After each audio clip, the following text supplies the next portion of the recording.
When two worlds combine, it sparks into existence a brand new life of clarity and cosmic insight. This is the truest form of alchemy. Join Becky Gregory and Hillis Pugh on Cosmic Insight, only on Real Revolution Radio X. Hello and welcome, Cosmic Explorers, to another edition of Cosmic Insight. I am your co-creator, Hillis, with... I'm Rebecka Gregory, here today as the co-creatress here of the show, and adding another co-creatress with us today. Our beautiful, amazing goddess guest today is, she's actually a mentor of mine. I've had the just beautiful opportunity to spend time with her. I studied underneath of her. And that would be Heatherash Amara. She is the Warrior Goddess Mama and creatrix of the Warrior Goddess Training Series, including the Warrior Heart Practice. She's dedicated to supporting women in the development of self-intimacy, steadiness, and stillness by sharing the most potent tools from a variety of world traditions. Raised in South Asia, Heatherash has traveled the world from childhood and is continually inspired by the diversity and beauty of the human expression and experience. She brings this open-hearted, inclusive worldwide to her writings and teachings. Heatherash is also a master firewalk instructor, training firewalk instructor every summer in Teotihuacan, Mexico. She can often be found chanting and dancing around the fire. So I want to bring on, and I just want to say also, before I bring Ash on, it is just such an honor that she is joining me personally today, because she was such an intricate part of my journey, training with the Warrior Goddess series. And as I said, doing a deep dive with her in one of her programs. So for her to come on today is such an honor for me and just the knowledge she brings, the authenticity she brings, and just who she is just amazing. And what she has done for women around the world to help them and assist them in navigating this world we live in and finding themselves home to say yes to them. So without further ado, I'm going to bring Ash on. Ash. Are you there? Yes. Hello, love. Welcome, welcome, welcome. Welcome, Heatherash. Thanks so much, Rebecka and Hillis. I'm so happy to be here with both of you.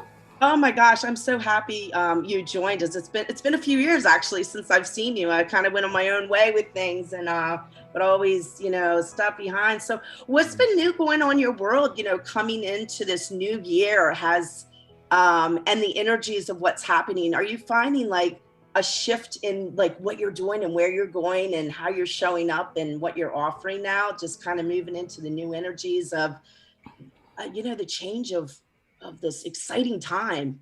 Yeah, it definitely feels like there's a deepening that's being invited. So I feel a lot more stillness, practicing a lot more stillness in my life, just slowing everything down and putting my attention to projects that have been important to me, but that I've been putting off. Mm-hmm. So that's been really good of working on the next book and putting a lot of energy up on the land that I'm stewarding, and yeah, so exciting. and learning new things, which has been really fun. Oh, beautiful. And I find that for myself as well. I think overall in society today, we really have to slow down and go in that stillness. And I'm feeling at a whole nother level than it has in the past. It's just that upgraded level of stillness. Yeah, I think that's definitely been the invitation with the pandemic and the upheaval that so many of us have had of really starting to question what's important.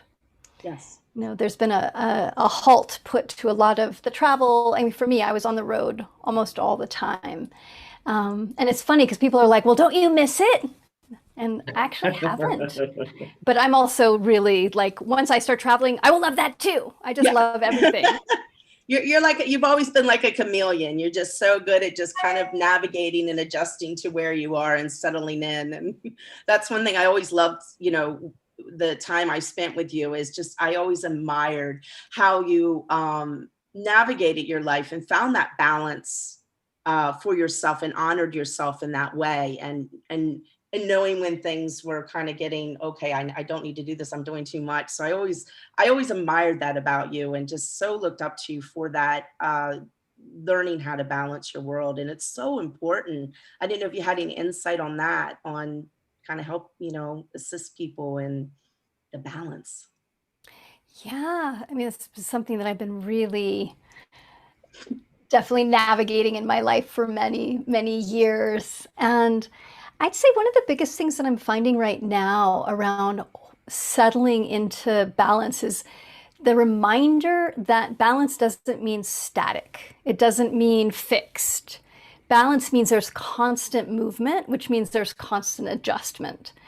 And to learn how to do that adjustment from a place of love rather than a place of frustration or a place of punishment is really the direction that I've been exploring. And it's easy for us to go into frustration, go into self-punishment, go into why isn't it not working this way?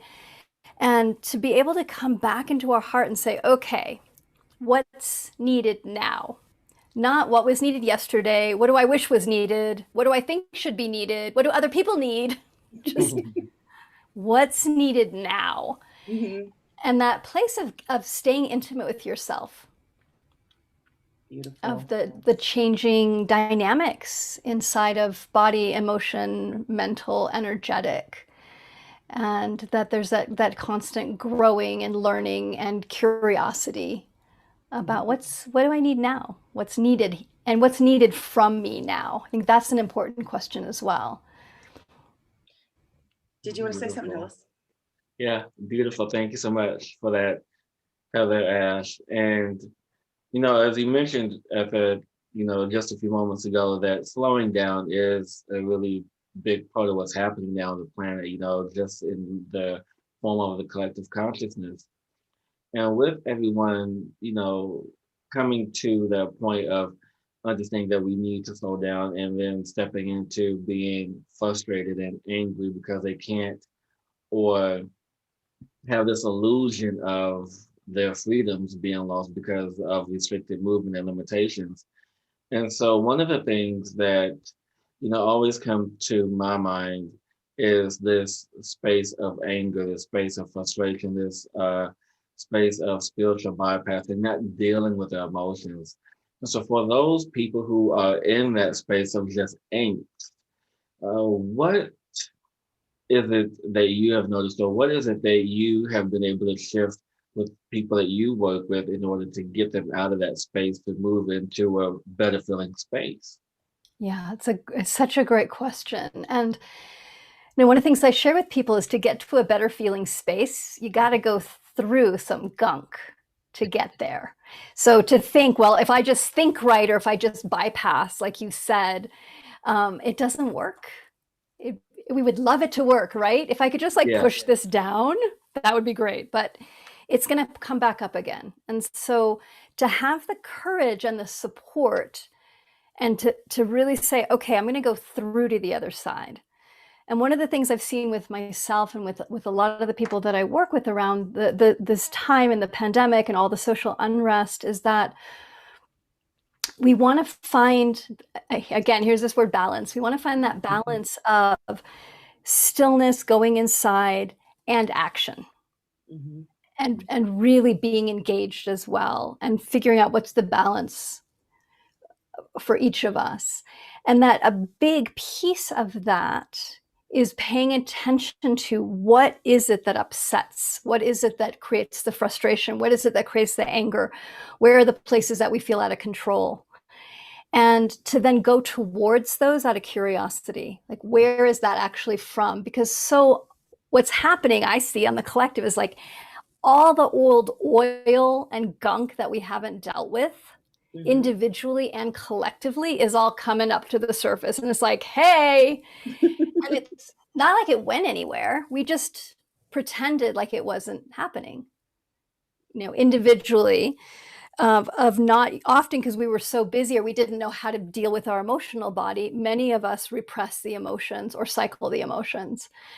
And so I'm constantly encouraging myself and my beloved all around to learn how to just sit with uncomfortable feelings, Mm. be with the discomfort, and to not try in the beginning, to not try and fix or change or understand, but just learn, how do I just be with discomfort and grow my capacity to be with my own desire to control, my own fear, my own anxiety. And that as we then start to stabilize with just holding ourselves in a new way, then we can then begin to start to look at, okay, what needs to be cleared out so that I can come back into right action for myself, or aligned action. It's a better word. One of my students was like, I like the word aligned action better than right action. I was like, good call. Yes. Aligned action. Yeah. I love that. I'll even add to that by saying, one of the things that I teach people is take inspired action, because you have to have that movement. But I want to share with you this analogy that my track/cross country coach shared with me in high school, and you brought it up. And he, always in practice, and there were days where it would rain, or we would go practice the day after it rained. There used to be puddles going around, and some people will run around the puddle. And he said, no, it's faster to go through the puddle than around it. and so so you bring up that importance that we have to go through it and to be uncomfortable. And there are a lot of people right now that are in that uncomfortable space.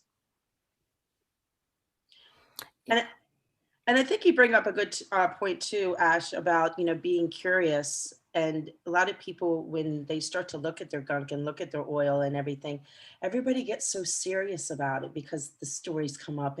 But if you can stay in that almost childlike, curious mind about it, that it's just an exploration of yourself and look at it as a journey, I find that just kind of opens up to make it kind of playful and fun, even though it might be hard to go through that. Do you agree? Or Yeah, absolutely. And that in our life, I mean, I think this is one of the disservices we can say that spiritual practices have done, is that there's a little bit now of an illusion in the world, or the world's too big of a thing, but in some spiritual circles, let's put it that way, where if I do it right, there will be no obstacles. I will manifest exactly what I want. If I'm just in the right headspace, if my heart is open, then, and if I'm doing it right, then I won't hit obstacles. And for me, it's, my really strong sense is that there's always going to be obstacles. If you're a human in a human body, you're going to have emotions and stuff's going to come up. And it's going to be, we don't have control. We have control of how we respond to the world, but we don't have control over the world. And this last year and this year is like, hello, in case you forgot that, let's just put a big mirror up. You ain't in control, right? Yeah. And so that place of learning how, instead of, if I get this right, I can check the list off and then I won't have to deal with this messy emotional stuff or these obstacles in my life. Just like you said, Rebecca, that place of like, how do I understand there's going to be obstacles, and that I can be creative and curious and open-hearted in relationship to the obstacles. yes. And that as we stabilize that in ourselves, that I just find we become more compassionate, we become more sensitive to each other, we have that care and that understanding. It's hard being in a human body. Yes. It's beautiful, it's wonderful, it's the most incredible gift, and it's hard. So how do we stabilize that? Yes. I know. I always remember how the one thing you'd always say, you're always clearing, you're always cleaning, you're always cleaning. One of the biggest messages I got, you're always cleaning. And I do. And I thank you for that. Because, and for me, the fun playful has helped me, especially with your practice that you do as well, the Warrior Heart practice with the 4 chambers. But, that curiosity and that play has really assisted me of cleaning for my own personal, of getting into that space to really dig deep, to know that, I'm not the story. This is just the experience I had, and these are emotions that are stuck inside of my body because of it. And how do I let them go so I don't form disease in my body and I can filter through and navigate it. And Enjoy. And it's so simple, but yet we make it so hard, don't we? Yeah, we do. You know, it's really interesting because I'm feeling all of this content, all the expressions, all these emotions. And, you know, I can say that, you know, heck, in the past week, for me personally, there's been this experience of really sitting with other stuff that I had forgotten about, or even, you know, the next layer of stuff that I wanted to clear out. And I think that's well, a lot of people are afraid to do that. They're afraid to feel uncomfortable. They are afraid to feel less than themselves. They are afraid to feel what needs to be felt to clear that out, to get to the next level, because people always want to feel happy and joyful and all the high vibe feelings. Because you know we have these you know sayings, good vibes only or positive vibes only, and all this other stuff. We have all these things, but the way to get there is a journey.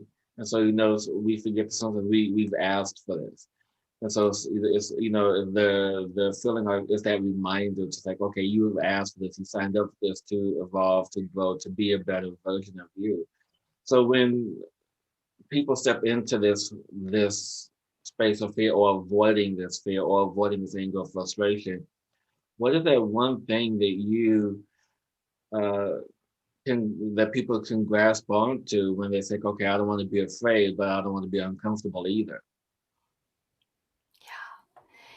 it's it's the reminder that if avoiding the fear or if avoiding the anxiety had worked, it would have worked already. Right? And so let's try It's just that something simple. else. Yeah. If Yeah, just judgment that and simple. punishment worked, it would have worked already. Because Yes. most of us we're very the culture that we're in, the society that we're in, like Western culture, is really based on punishment and reward. And Yeah. it works in the short run. It does. I don't think it works in the long run. No, not at all. Right. Gives you that And so instant gratification. it's an instant gratification. Yeah. And that when people, what I've seen is that when people are met, when they see somebody that has worked with their own emotional body, and that just that energetic, whether it's in person or through a book or through a video or through a podcast, when people feel like, oh, they went through it, they're comfortable with their emotions, they've cleaned out the past, there's this opening that happens in people's bodies that I've seen, that they're like, okay, I can do this too. So it's even less about the words that you share with somebody else as the energetic that you're holding inside of your own being. And so I know for myself, when I get scared, when I start getting stuck in a cycle, or like not wanting to go towards an emotion of my own, I'll now stop and get quiet and think about somebody that I know has gone through something similar and has gotten to the other side. And that then brings my courage back. Okay, I can do this. It's scary. I don't know how, but other humans have done this before me. I can do this as well.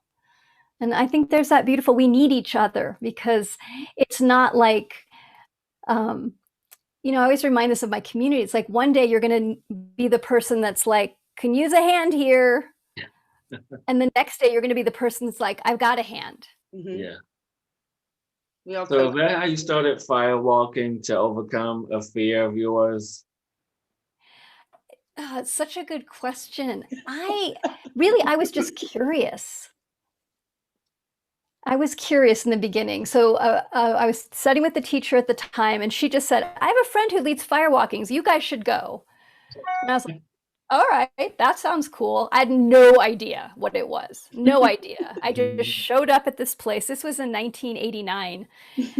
I showed up at this place in the middle of Northern California, this big field, 40 women. We lit the fire together. And I remember thinking, this is really fire. Like, this is kind of weird. What are we doing here? And there's a whole beautiful workshop. And then after the workshop, we went out, and the workshop was about fear, was about, not about repressing fear, but using your fear as energy. So we go out to the fire and we rake the fire out. And at that moment, I was like, this is insane. Like, this is hot. I am not, there's no way I'm doing this. No way. And Rebecca's laughing because she knows this. Like, all of us go through this, like, well, I'm not doing this. And then they raked the coals out and something happened where I started watching people walk and realizing they're doing it. They're like, it's and all of a sudden my body was like, you can go. Mm-hmm. And I just knew in my entire being. It was one of the first experiences I'd had in my life of that absolute knowing that I was going to be okay. It teaches you to trust. It is. Yeah. And it's such a beautiful teacher because it really teaches you can be afraid and still do things and still do, fear's energy. So Hillis, we'll have to get you on a fire walk. Yeah, well, one fear at a time. I'm still conquering my fear of heights. You did that. You jumped out of a plane. Yeah, I did. Last week. Wow. Yeah. So have you done that one, Ash? That one I have not done. I'm not afraid of heights, but the thought of like jumping out of a plane just seems wrong. You'll just stick with stalking like an eagle, huh? Yeah, exactly. Flying above. Flying above. Speaking of stalking, I know there's a few different ways to stalk. What is your favorite way to stalk between the jaguar and the eagle and the spider that you talk about in your book? What do you find yours, the one that you always go to, or do you have a favorite or not, or maybe you go between them, or the one that you enjoy the most? Or yeah, I'll say the one that's like most natural for me is definitely jaguar stalking. So that place of watching every day what's happening around me, what's happening within me, and that slow steadiness. But I'll definitely use both of the other stalking methods of the spider to, like, there'll be times that I'll just be like, all right, going in. Going in the web. Going in the web, and let's see what's here. And then same thing with the eagle. Like, I try to do that quarterly. I try to do that as part of my ceremonies for the equinoxes and the solstices, to do some big picture, that eagle, get away from my life. Where am I? What are the larger patterns that you don't tend to see when you're in jaguar, which is every day. Yeah. So I find that really helpful to weave them together in that way. Yeah. And that's so important too, that getting away, because we do get so caught up in, we kind of almost get blinders on sometimes to look at it from a different point of view. So thank you for bringing that up on doing that type of looking at yourself. Yeah, and so for those who aren't familiar with your method of stalking, Heather, can you explain what that is for us? Yeah, absolutely.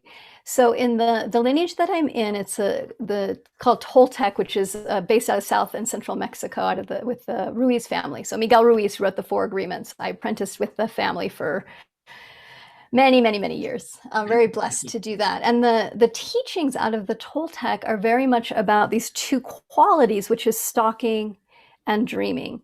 And the stalking work is really, if you think about big cats, like Rebecka said, jaguar, that the jaguars stalk their prey over days. They know where their prey sleeps, where it feeds, what its patterns are. And that when they see a weak point, that's when they attack. And that's important for us as humans, because we want to learn how to stalk ourselves, to be curious about what's happening in my emotional body. What's happening in my mind? What am I thinking about? What are the stories that I'm holding? What's happening? What am I doing with my energy? Where am I leaking energy? Where am I collapsing my energy? And also the physical body. What's my relationship with my physical body? Where's there tension? Where is there hurt? Where is there places that I'm not nurturing this physical body? So the stalking is this beautiful, I think about it as self-intimacy, learning who is this being. And that once you get to know more about yourself, then you can start to look at, okay, what's holding these old beliefs together? because we all have beliefs, agreements that we've taken on that don't serve us, these old structures. And what's so beautiful about stalking is as you get to know yourself, you can be like, what's that? Oh, and you can find like almost like linchpins where you like pull something out and the old structure will start to collapse. Because you've seen this is what's holding it together. For most of us, what's holding much of our structures together is judgment, self-judgment, and comparison and criticism. So that's one of the first things that we can start to pull the glue apart in a way. And then dreaming, the second half of that is around really visioning possibility and being able to take our, what we call our assemblage point, the way that we assemble reality, how we perceive, and shift our perception so that we can see different realities. We can step out of ordinary reality into non-ordinary reality to see other possibilities, other ways of being. And both of them are really important. Some of us tend to be more stalker oriented and some of us tend to be more dreamer oriented. I love it. That's a beautiful explanation and really finding a way to understand yourself, both on a physical level and on a spiritual level.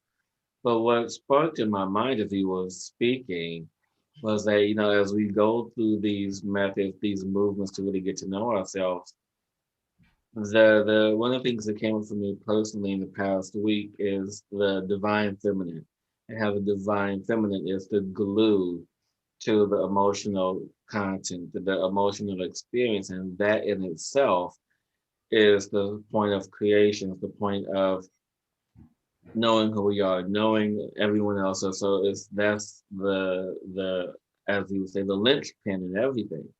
So I guess what I'm getting at is, when you say that you really have to understand your emotional space to really connect to the higher places or even the lower places to really clear it all out. Yeah, absolutely. And that place of having a lot of compassion for ourselves, that understanding that the emotions that we carry so often are from old wounding that might not have even been ours. It may be something we've brought forward from our ancestors. It may be something that happened, past life. It might be something that happened in just the collective that we're carrying. And that place of pulling the judgment out and letting ourselves drop into that feeling space and that willingness to say, okay, what's here? What's here? Allows us to then start to bring it up and with love, start to let it move so that it's not stagnating. So we don't stay in the Beautiful. Thank you stagnation. for that. Would you be able to, Ash, go into a little bit with the Toltec teachings of the big soul and the little soul to maybe explain that on how that correlates with everything you're talking about today? Absolutely. So this was a teaching that I learned from Miguel many years ago when I first started apprenticing with him. And it was this, what he called Toltec cosmology. And the idea is that each of us has these two aspects of self. I mean, there's many aspects, but two main. One is called the big soul. And your big soul is the part of you that is connected to all of life, that doesn't see separation. And it's really God, goddess, divine love. That divine feminine connected to everything, right? And then we also have a little soul, and the little soul is our personality, the part of us that feels like it's separate, ego. And when we're little, when we're born, the little soul and your big soul are actually very connected. There's this harmony between those two parts. And there isn't that, the little soul doesn't have the sense of separation because it's still really connected to big soul. But as we start to learn language and the agreements and beliefs and rules of how we should be, the little soul starts to separate from the big soul. And the big soul doesn't go anywhere. But how I characterize it is, if you can imagine you're 3 or 4 and you get lost in a market, a really busy marketplace, and you can't find your parents. And that terror, that feeling like, oh my God, I'm going to have to figure this out all by myself, and I'm young and I don't know how to do this. For most of us, that's what our little soul is like. It's just freaked out. because it doesn't know how to navigate, and it's trying to follow the rules and be liked and be okay and be safe. And it's lost this connection to the big soul. And so the little soul looks outside. And so much of the work is being able to embrace that little soul and be like, all right, sweetheart, come on back, and hold all of us, hold that each of us has this deeply wise part inside of us. It's not outside. We each have God inside. We each have that connection and that embodied wisdom. And we each have a part of us that's just trying to stay safe and figure it out. And to learn how to hold both aspects of ourself is where the healing really comes in. And holding in that space. Thank you for that, for people that might know. And it's just such a beautiful way to look at it, because I think so many people right now in society, with everything, all the oil coming up and everything, are in that space of what the heck is going on right now. And that little soul is just running rampant all over the place. So thank you for that, to allow people to start to see that, no, it's not just this one part of us. There's a bigger part of us that we need to connect, so we don't feel separate, and we can navigate this world and be okay. Mm-hmm. Yeah, I love that. I mean, that's like a really, when you say big soul, little soul, it really puts it in simpler terms for people who are watching to really embrace that, because that's what it's about. It's about really to embrace the next level of what's happening on the planet. And Heatherash, you being the divine being, the warrior goddess that you are, what is it that you have seen? What are some of the changes that you see or possibly foresee happening right now on the planet? Mm. It's Such been a big such a question, I journey. Yeah, know. like, oh, just a small question. Here's what really has moved me, where I feel we've made a huge shift, is around the somatic piece, Mhm. around trauma. The understanding now of how trauma can be carried forward from our lineage, how trauma can also get locked in the body from something that might not appear traumatic, how the nervous system can take it as trauma. Mhm. That for so many years in the healing work that was happening, let's say politically, as well as with social justice and around spiritual tradition, is it's been very divorced from the body. Yeah. There's been this thing of like, we can intellectualize everything. We can rise above the body. We don't need the body. And that's been woven in from a lot of different religions, Christianity, Buddhism, that kind of bypass the body part. And I feel like we're at this reckoning now that we're like, okay, maybe the body's important. Maybe trauma is something that we must bring our awareness to. And when I first started reading, like with what happened last year with George Floyd and Breonna Taylor and all the oil coming up around racism and systemic racism in the United States, when I read Resmaa Menakem and Ibram Kendi, but especially Resmaa Menakem and him talking about trauma, I just started weeping. I'm like, oh my God, we're going to do it this time. Because this has been, I can feel it now, like my whole body's lit up. That is so crucial, I feel like, with this pivot that's happening right now. And it's challenging, to have to navigate hundreds of years of trauma by all of us, white, Black, mixed, Native, Indigenous. Like there's a lot up in the field. But, one thing that I think is really beautiful is that as humans, if we get into safe relationships, let's say, what often happens is your oil starts coming up because you feel safe for the first time. So you're like, okay, I can process this now, I'm safe. And so there's a way, I'm just thinking about this now, that maybe there's enough safety in some weird way in the world. I think there's enough like reflection, like things aren't the way you think they are. Right? Hello, spotlight. Yeah. But there's also maybe enough, we've done enough spiritual work at certain levels that there's a container that this next level of body trauma, racism, like the really big oil that we can start to navigate. And I just see it's messy, but I also have hope. I do have hope. That's the key, the hope there. And I totally agree with you. I feel the same way. And I think, when you were saying about the container, I also feel that as well. Like people have seen what they're waking up more, where they're seeing that. So they're expressing more. They're going into their voice and saying, no more. I always say no more, no more. And giving themselves that container in that way, it's like the expression of our world is coming to another level where we can go into that healing together as a consciousness with all this stuff that's been pushed under the rugs for thousands and thousands of years.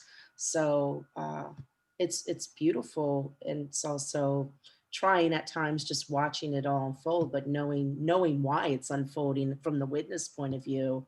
It's really fun time, isn't it? It's a wild ride, that's for sure. A wild ride. Yeah. Like a giant roller coaster that you're not going to get off of until it's done. Yes. But exactly. You're halfway through, you're like, wait a minute, I didn't sign for this. Yeah. I didn't sign up for that triple loop that's coming up ahead. Yes. Exactly. And that's the important part about this, that, I often, well, not often, but I talk about, I had a vision in a breathing breathwork workshop years ago. And this vision of how souls are created. And then fast forward to a dream I had and seeing the life selection process and remembering, wait, it's like I signed up for all of this. And so,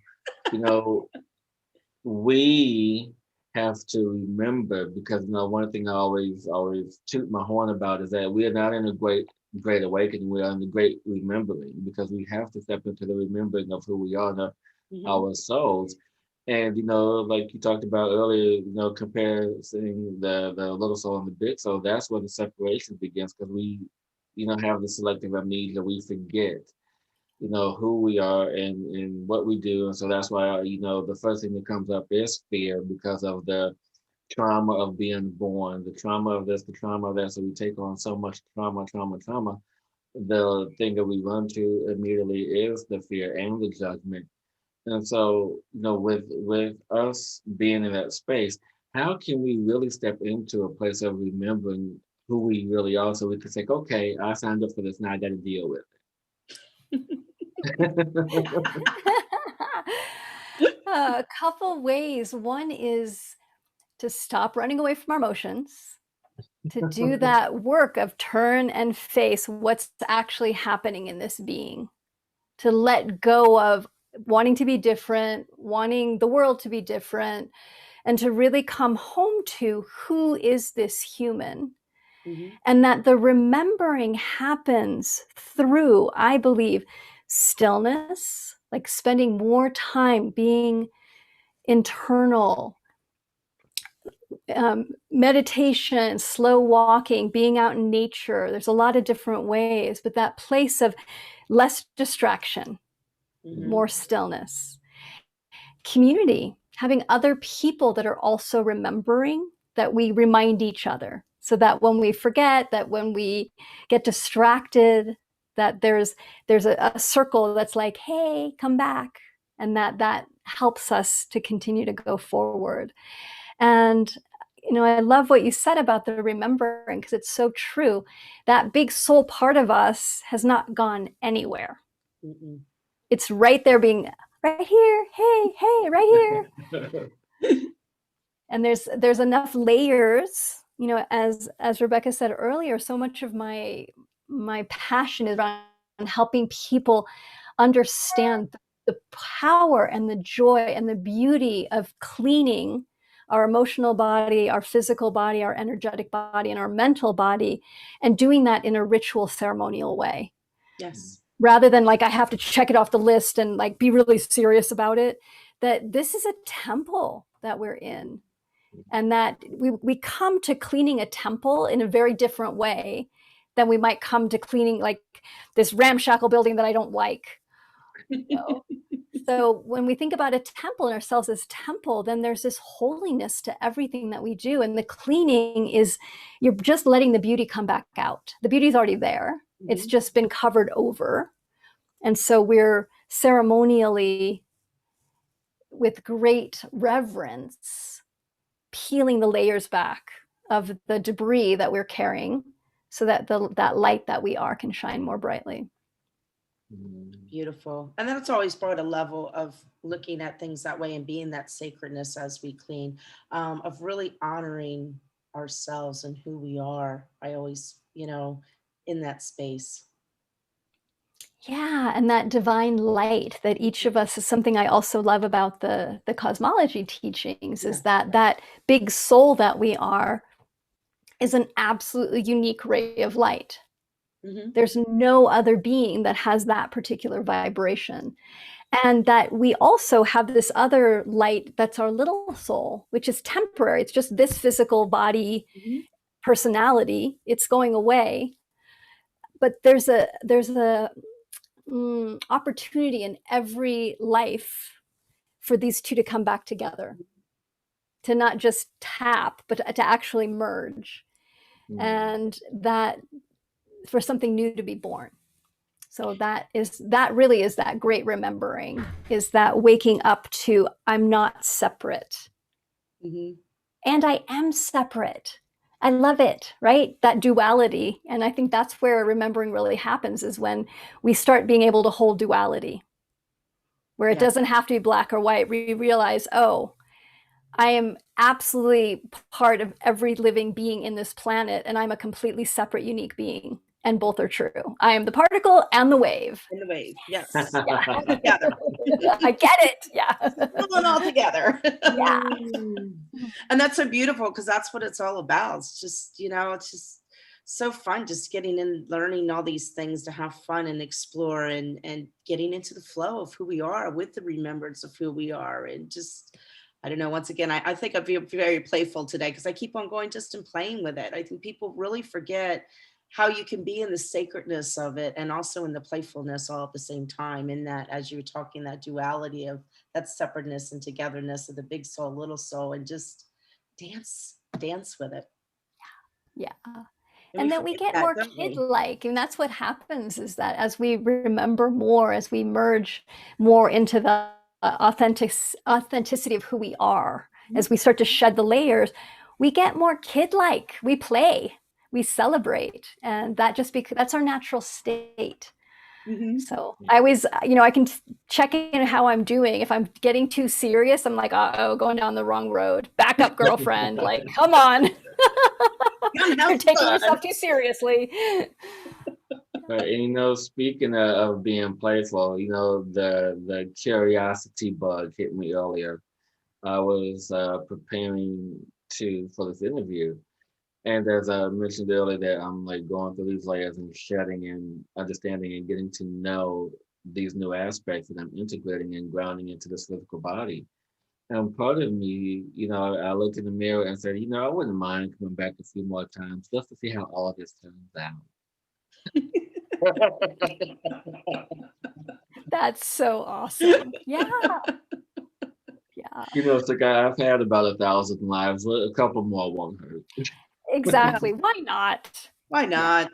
And I think that moment is so powerful, especially within our Western culture, because we're so often domesticated into, I have to get out. Like, if I do it right, then I'm out of this body and I'm not coming back, and I've graduated. And I always feel like there's some magic that's happened when someone's like, yeah, this is pretty cool. Like, so it takes me another 100 lifetimes.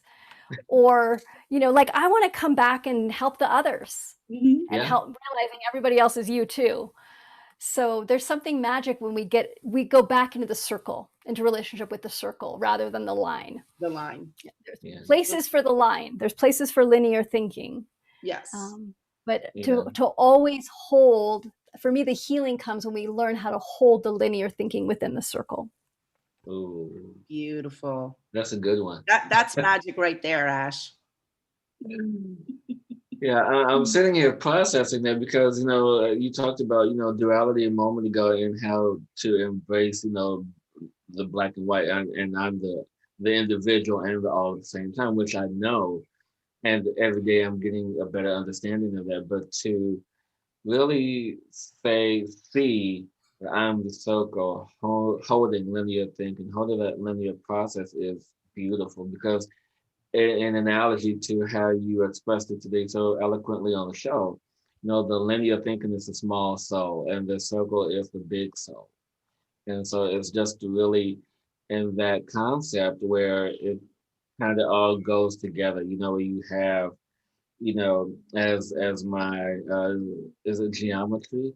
What's all shapes? Yeah, my math skills. You have the circle, and then the diameter is measured by the line. So the diameter of who you are, the diameter of your being is in that circle. The diameter of our collective is in that circle. So it can never. So there's no disconnect. Disconnection. It's only the illusion of disconnection. Yeah. Yeah. Wow, that was a moment for me. Thank you for You're Woo! welcome. Yeah. Thank you, Hillis. that. So what's going on in your world right now, Ash? Do you have anything coming up? Any workshops or anything you'd like to talk about? Or I know you're always doing something. I know with travel, I just just throw out there. And any fire walks? Send Hillis out to see We're ya. still navigating if we're going to do Firewalk certification training in Gotcha. July. So I'm hoping that'll be the next live thing that we do.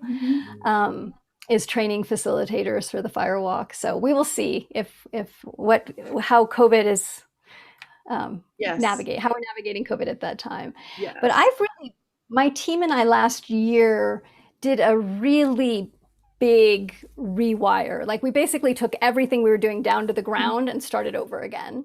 Beautiful. And took the best of the best and brought it into one circle. So that's what our focus has been on, is this Warrior Goddess training circle, which is open to everybody, but it's the place where like all my best teachings are, all the videos. We have live classes that are happening constantly, and then there's a really beautiful community and ritual and new and full moon ceremonies. So that's where all the energy is right now. Work with Ash, you will sing and chant because she loves to sing and chant. And it's amazing. Celebrate, yes. Celebrate and have fun. And then they can find you on Heatherash, or which website is the best to contact? Either one. They all go to warriorgoddess.com right now. So warriorgoddess.com, that's where everything is right now. Yeah. Awesome. So I have one other question. So in this year 2021 and moving in, I might have kind of asked it at the beginning, but I'm asking at the end. You said that in the silence, but is there anything else that's shifting within you, like how you want to show up different in this year and compared to maybe past years, of something that's maybe shifted and changed with you, maybe opening up to something new that you find yourself kind of embracing in a whole new way? I'd say there's a remembering. I'll pull what Hillis said so beautifully, is that I've always been very interested in nature, being connected to the land, and also social justice. Like that was my early days, and I've been waiting for everything to come back into the circle again. And I feel like this year it really is, that I'm stewarding this incredible piece of property. It's very, very remote. And so to have a space where I can go and be completely off grid and unplugged and surrounded by thousands and thousands of acres of land has been really healing. And to be able to craft a space that people can come to do that as well, to have that stillness and that remembering. And then also weaving more and more in around social justice and activism, and how do we merge the spirit with the being on this planet, taking care of this planet, taking care of each other, clearing the oil. So I feel really dedicated to that this year, and having hard conversations, Beautiful. having Yeah, like just going, let's just go in is my feeling. Like, let's just do this. And isn't it And time to do that? yeah, It's time to dig down and say, enough is enough. Let's do it. What do we have to, yeah, it's time. yeah, yeah, And I think the planet's ready. It's getting ready for those deep dives. Oh no, it's yeah. already ready. It's already ready. Yeah, it's just like waiting for Ready. us. The humans on the planet. We're a You little have slow. those who are and those who are not. Yes. Just navigating all that. Did you have something, Hillis? No, I'm just, like I said, I'm in my childlike energy today, and I'm just enjoying this conversation as I do with many of these, because that's the purpose why we have this show, is to have conversations just like this. I know. We started this, and I love watching Hillis because this is his first time experiencing you, and it was just I know I've worked with him so well, so I love just watching him, and I can see when he's integrating and just taking everything in. It's just so beautiful to witness. So, thank you, Hillis. Well, thank you, Rebecca, And thank you, Ash. I mean, oh my gosh, I Mhm. just you're just so dear to my heart. You always have been, with all of our experiences we've had together, and just everything you've taught me, and allowed me to move through my stuff and dig my oil out, and everything all the crazy stuff that happens, like the monkeys and the jaguar in the jungle, and All the magic. Yeah. all the magic. Yeah, the Beautiful. magic. And I'm just so much, it's just so much gratitude for you joining me on my show today with Hillis, and spending an hour with us just to share your heart and share your teachings and your knowledge and your love and your warrior goddess badass self. That's all I have to say. Thank you. And thank you both for holding such a sweet container for this show, and just great questions. Always so invigorating to come onto a show where there's like where we get to like chew and go in and explore. So thank you. I was listening, remember, to dig in.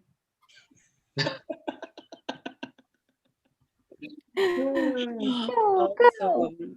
Oh, well, thank you. Did you want to have any little tidbits, or Hillis, do you have anything to share before we go? Any tidbits you like to, I think we're at the top of the hour, you'd like to share before we take off here to explore the cosmos a little more? Yeah, for all of us, that as we navigate these times, to keep holding hands with curiosity, and also holding hands with that, with what's our intent? What do we want? I think this is a time of visioning possibility while taking action for what we want to create. And that we need both, that dreaming, like what could we step into? What is possible? And then what's my next little baby action step that I'm going to take?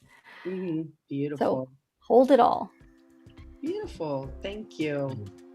Thank you, Heather Ash. It's been such a great pleasure. Thank you. And thank you, Cosmic Explorers, for tuning in to another episode of Cosmic Insight.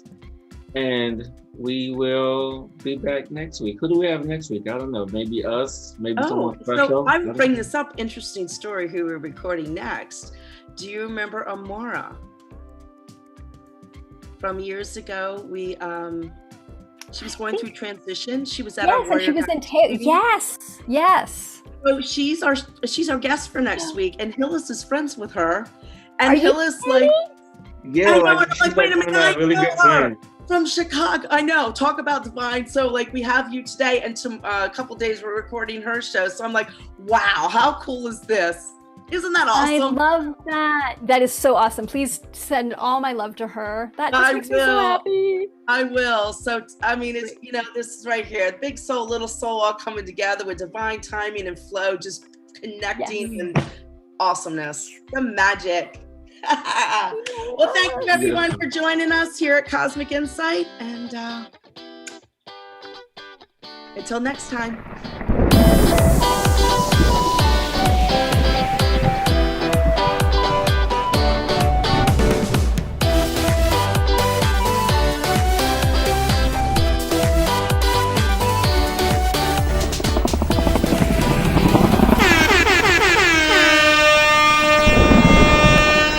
The revolution will not be televised. The revolution will not be televised. heard instead. Dear listeners, through podcast radio on realrevolutionradio.com. Never before has inspirational podcast radio been taken to this next level of wow. Until now. Today, in the age of information, more and more people are searching for answers and in solutions and how to better approach and perceive every day-to-day concerns by tuning in to realrevolutionradio.com. Isn't it about time we take back our lives, back in consciousness, in a higher state of awareness, in the evolution of our own state of higher well-being?